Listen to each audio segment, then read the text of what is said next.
ಎಲ್ರಿಗೂ ನಮಸ್ಕಾರ. ಹೆಗ್ಡೆಸ್ ಕಾರ್ನರ್ಗೆ ಸ್ವಾಗತ. ನಾನಿವತ್ತು ಈ ಬೇಸಿಗೆಗೆ ತಂಪಾಗಿರುವಂಥ 2 ಬಗೆಯ ತಂಬಳಿ ರೆಸಿಪಿನ ನಾನು ನಿಮ್ಮ ಜೊತೆ ಶೇರ್ ಮಾಡ್ತಾ ಇದ್ದೀನಿ. ಇದು ತುಂಬಾ ರುಚಿಯಾಗಿರುತ್ತೆ. ಅದರಲ್ಲೂ ಈ ಬೇಸಿಗೆಗಂತೂ ಪರ್ಫೆಕ್ಟ್ ಆಗಿರೋ ರೆಸಿಪಿ ಇದು. ಹಾಗೆಯೇ ಇದನ್ನು ಮಾಡೋದು ಕೂಡ ತುಂಬಾ ಸುಲಭ. ಕಡಿಮೆ ಸಮಯದಲ್ಲಿ ಇದನ್ನು ರೆಡಿ ಮಾಡ್ಬೋದು. ಹವ್ಯಕರ ಮನೆಯಲ್ಲಿ ಈ ತಂಬಳಿ ಅಂತೂ ದಿನಾಲೂ ಇರಲೇಬೇಕು. ನಾನಿವತ್ತು 2 ಥರನಾದ ಸೊಪ್ಪನ್ನು ಯೂಸ್ ಮಾಡಿಕೊಂಡು ಹೇಗೆ ತಂಬಳಿನ ಮಾಡ್ಬೋದು ಅಂತ ನಿಮಗೆ ತೋರಿಸ್ತಾ ಇದ್ದೀನಿ. ದಯವಿಟ್ಟು ವಿಡಿಯೋನ ಎಲ್ಲೂ ಸ್ಕಿಪ್ ಮಾಡದೆ ಕೊನೆ ತನಕ ನೋಡಿ. ಹಾಗೆಯೇ ಯಾರಾದರೂ ನಮ್ಮ ಚಾನಲ್ನ ಫಸ್ಟ್ ಟೈಮ್ ನೋಡ್ತಿದ್ರೆ ದಯವಿಟ್ಟು ಸಬ್ಸ್ಕ್ರೈಬ್ ಮಾಡ್ಕೊಳ್ಳಿ. ಫಸ್ಟ್ ತಂಬಳಿ ಬಂದುಬಿಟ್ಟು ಪಾಲಕ್ ಸೊಪ್ಪಿಂದ ಮಾಡಿರೋದು. 1 ಹಿಡಿ ಪಾಲಕ್ ಇದ್ದರೆ ಸಾಕು, ಈ ತಂಬಳಿನ ರೆಡಿ ಮಾಡಿಬಿಡ್ಬೋದು. ನಾನಿಲ್ಲಿ 1 ಹಿಡಿ ಪಾಲಕ್ ಸೊಪ್ಪನ್ನು ತೊಗೊಂಡಿದ್ದೀನಿ. ಅದನ್ನು ಚೆನ್ನಾಗಿ ವಾಶ್ ಮಾಡ್ಕೊಂಡ್ಬಿಟ್ಟು ಈ ಥರ ಒಗ್ಗರಣೆ ಸೌಟಲ್ಲಿ ಅದನ್ನು ಫ್ರೈ ಮಾಡೋದಕ್ಕೆ ಇಡ್ತಾ ಇದ್ದೀನಿ. ಫ್ರೈ ಮಾಡೋದಕ್ಕೆ 1 ಚಮಚ ಆಗುವಷ್ಟು ಎಣ್ಣೆನ ನಾನಿಲ್ಲಿ ಯೂಸ್ ಮಾಡಿದ್ದೀನಿ. ಹಾಗೆಯೇ ಅರ್ಧ ಚಮಚ ಆಗುವಷ್ಟು ಜೀರಿಗೆ ಕೂಡ ಹಾಕ್ತಾ ಇದ್ದೀನಿ. ಇವಾಗ ಇದನ್ನು ಚೆನ್ನಾಗಿ ಫ್ರೈ ಮಾಡಬೇಕು. ಅಂದರೆ ಪಾಲಕ್ ಸೊಪ್ಪಿನ ಹಸಿ ವಾಸನೆ ಹೋಗೋ ತನಕ ಅದನ್ನು ಚೆನ್ನಾಗಿ ಫ್ರೈ ಮಾಡಬೇಕು.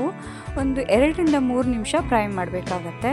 ನೋಡಿ, ಇವಾಗ ಚೆನ್ನಾಗಿ ಫ್ರೈ ಆಗಿದೆ. ಇಷ್ಟು ಫ್ರೈ ಆದರೆ ಸಾಕು. ಗ್ಯಾಸನ್ನು ಆಫ್ ಮಾಡಿಬಿಡ್ತೀನಿ. ನೆಕ್ಸ್ಟ್ ಬಂದುಬಿಟ್ಟು ಒಂದು ಮಿಕ್ಸಿ ಜಾರನ್ನು ತೊಗೋತಾ ಇದ್ದೀನಿ. ಅದಕ್ಕೆ ಒಂದು ಅರ್ಧ ಕಪ್ ಆಗುವಷ್ಟು ತೆಂಗಿನ ತುರಿನ ಆ್ಯಡ್ ಮಾಡ್ತಾ ಇದ್ದೀನಿ. ಆಮೇಲೆ ಫ್ರೈ ಮಾಡ್ಕೊಂಡಿರ್ತೀವಲ್ವ ಪಾಲಕ್ ಸೊಪ್ಪು, ಅದನ್ನು ಕೂಡ ಇದಕ್ಕೆ ಆ್ಯಡ್ ಮಾಡ್ತಾ ಇದ್ದೀನಿ. ಖಾರ ತುಂಬ ಬೇಕು ಅಂದರೆ ಇವಾಗ 1 ಹಸಿಮೆಣಸನ್ನು ಕೂಡ ಆ್ಯಡ್ ಮಾಡ್ಬೋದು. ನಾನಿಲ್ಲಿ ಹಸಿಮೆಣಸನ್ನು ಆ್ಯಡ್ ಮಾಡ್ತಾ ಇಲ್ಲ. ಸ್ವಲ್ಪ ಖಾರ ಬೇಕು ಅನ್ನೋರು 1 ಹಸಿಮೆಣಸನ್ನು ಆ್ಯಡ್ ಮಾಡ್ಬೋದು. ಇವಾಗ ಇದಕ್ಕೆ ಗ್ರೈಂಡ್ ಮಾಡೋಕ್ಕೆ ಬೇಕಾಗುವಷ್ಟು ನೀರನ್ನು ಆ್ಯಡ್ ಮಾಡಿಕೊಂಡು ಚೆನ್ನಾಗಿ ಗ್ರೈಂಡ್ ಮಾಡೋಣ. ತುಂಬ ಸ್ಮೂತ್ ಪೇಸ್ಟ್ ಆಗಬೇಕು. ಅದು ತುಂಬ ನೈಸಾಗಿ ಪೇಸ್ಟ್ ಆಗಬೇಕು. ನೋಡಿ, ಇದು ಇವಾಗ ತುಂಬ ನೈಸಾಗಿ ಗ್ರೈಂಡ್ ಆಗಿದೆ. ನೈಸಾಗಿ ಗ್ರೈಂಡ್ ಆಗಲ್ಲ ಅಂತಿದ್ರೆ ಬೇಕಿದ್ರೆ ಇದನ್ನು ಸೋಸ್ಕೊಳ್ಬೋದು. ನಾನಿಲ್ಲಿ ತುಂಬ ಸ್ಮೂತಾಗಿ ಪೇಸ್ಟ್ ಆಗಿರೋದ್ರಿಂದ ಸೋಸ್ಕೋತಾ ಇಲ್ಲ. ಇವಾಗ ಇದಕ್ಕೆ ಒಂದು ಅರ್ಧ ಕಪ್ ಆಗುವಷ್ಟು ಮೊಸರನ್ನು ಕೂಡ ಹಾಕಿ 1 ಟೈಮು ಇದನ್ನು ಗ್ರೈಂಡ್ ಮಾಡ್ತಾ ಇದ್ದೀನಿ. ನೋಡಿ, ಗ್ರೈಂಡ್ ಆಗಿದೆ ಇವಾಗ. ನೆಕ್ಸ್ಟ್ ಬಂದುಬಿಟ್ಟು ಇದನ್ನು ಒಂದು ಪಾತ್ರೆಗೆ ಟ್ರಾನ್ಸ್ಫರ್ ಮಾಡ್ಕೊಳ್ಳೋಣ.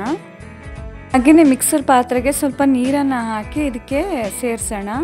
ತುಂಬ ದಪ್ಪಾಗಿದೆ ಅಂದರೆ ಇನ್ನೂ ಸ್ವಲ್ಪ ನೀರನ್ನು ಆ್ಯಡ್ ಮಾಡ್ಬೋದು. ಅದರ ಕನ್ಸಿಸ್ಟೆನ್ಸಿನ ನೋಡ್ಕೋಬೇಕು. ಅದು ಈ ಥರ ತೆಳ್ಳಗೆ ಆಗಬೇಕು. ನೋಡಿ, ಇದು ಪರ್ಫೆಕ್ಟ್ ತಂಬಳಿ ಕನ್ಸಿಸ್ಟೆನ್ಸಿಗೆ ಬಂದಿದೆ. ಇವಾಗ ರುಚಿಗೆ ತಕ್ಕಷ್ಟು ಉಪ್ಪನ್ನು ಹಾಕಿ ಮಿಕ್ಸ್ ಮಾಡ್ತಾ ಇದ್ದೀನಿ. ನೆಕ್ಸ್ಟು ಇದಕ್ಕೆ ಒಂದು ಒಗ್ಗರಣೆನ ಹಾಕೋಣ. ಸ್ಪೂನು ಎಣ್ಣೆ ಬಿಸಿ ಆದಮೇಲೆ ಒಂದು ಅರ್ಧ ಚಮಚ ಆಗುವಷ್ಟು ಸಾಸಿವೆನ ಹಾಕಿದ್ದೀನಿ. ಹಾಗೆಯೇ ಒಂದು ಅರ್ಧ ಚಮಚ ಜೀರಿಗೆ ಕೂಡ ಹಾಕ್ತಾ ಇದ್ದೀನಿ. ಹಾಗೆಯೇ ಒಂದು ಒಣಮೆಣಸನ್ನು ಈ ಥರ ಕಟ್ ಮಾಡಿ ಹಾಕ್ತಾ ಇದ್ದೀನಿ. ಒಂದು ಚಿಟಿಕೆ ಆಗುವಷ್ಟು ಇಂಗನ್ನು ಹಾಕಿ ಸಾಸಿವೆ ಚಟಪಟ ಅಂದಿದ ತಕ್ಷಣ ಇದನ್ನು ತಂಬಳಿಗೆ ಹಾಕ್ತಾ ಇದ್ದೀನಿ. ಅವಾಗಲೂ ಒಗ್ಗರಣೆ ಹಾಕಿದ ತಕ್ಷಣ ಅದರ ಲಿಡ್ಡನ್ನು ಕ್ಲೋಸ್ ಮಾಡೋದ್ರಿಂದ ಒಗ್ಗರಣೆ ಪರಿಮಳ ಹಾಗೇನೆ ಇರುತ್ತೆ. ತುಂಬ ಚೆನ್ನಾಗಿ ಫ್ಲೇವರ್ ಬರುತ್ತೆ. ಸೊ ಇವಾಗ ತುಂಬಾ ರುಚಿಯಾಗಿರುವ ಬಟ್ ಅಷ್ಟೇ ಆರೋಗ್ಯಕರವಾಗಿರುವ ಪಾಲಕ್ ಸೊಪ್ಪಿನ ತಂಬಳಿ ಸವಿಯೋದಕ್ಕೆ ರೆಡಿಯಾಗಿದೆ. ಬಿಸಿ ಬಿಸಿ ಅನ್ನದ ಜೊತೆ ಹಾಕ್ಕೊಂಡು ಸವಿಯೋದಕ್ಕೆ ತುಂಬಾ ರುಚಿಯಾಗಿರುತ್ತೆ. ಇವಾಗ ನೆಕ್ಸ್ಟ್ ತಂಬಳಿ ರೆಸಿಪಿನ ನೋಡೋಣ. ನೆಕ್ಸ್ಟ್ ಬಂದುಬಿಟ್ಟು ನಾನು ಇದನ್ನು ಮಾಡಿರೋದು ತೊಂಡೆ ಸೊಪ್ಪಿಂದ.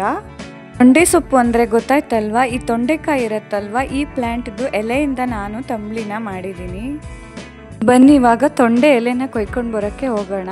ನೋಡಿ, ಇಲ್ಲಿ ಆದಷ್ಟು ಎಳೆತಾಗಿರೋ ಎಲೆನ ನಾನಿಲ್ಲಿ ತಗೋತಾ ಇದ್ದೀನಿ.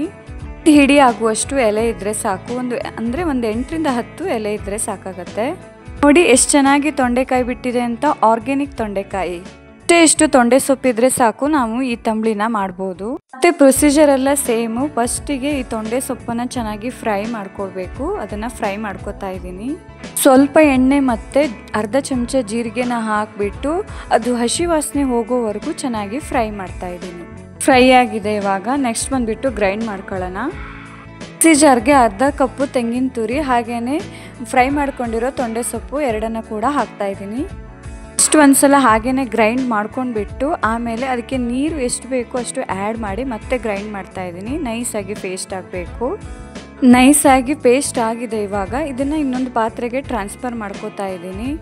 ಆಮೇಲೆ ಅದೇ ಮಿಕ್ಸಿ ಜಾರ್ಗೆ ಒಂದು 3 ರಿಂದ 4 ಚಮಚ ಆಗುವಷ್ಟು ಮೊಸರನ್ನು ಹಾಕಿ ಮತ್ತೊಮ್ಮೆ ಒಂದ್ಸಲ ಗ್ರೈಂಡ್ ಮಾಡಿಬಿಟ್ಟು ಅದು ಪಾತ್ರೆಗೆ ಹಾಕ್ತಾ ಇದ್ದೀನಿ. ಮಿಕ್ಸಿ ಜಾರ್ಗೆ ಸ್ವಲ್ಪ ನೀರನ್ನು ಹಾಕಿಬಿಟ್ಟು ಪಾತ್ರೆಗೆ ಹಾಕೋಣ. ನೋಡಬೇಕು, ತಂಬಳಿ ಕನ್ಸಿಸ್ಟೆನ್ಸಿ ಬಂದರೆ ಆಯಿತು. ಇವಾಗ ಸಾಲ್ಟನ್ನು ಕೂಡ ಆ್ಯಡ್ ಮಾಡ್ತಾ ಇದ್ದೀನಿ ಅದಕ್ಕೆ.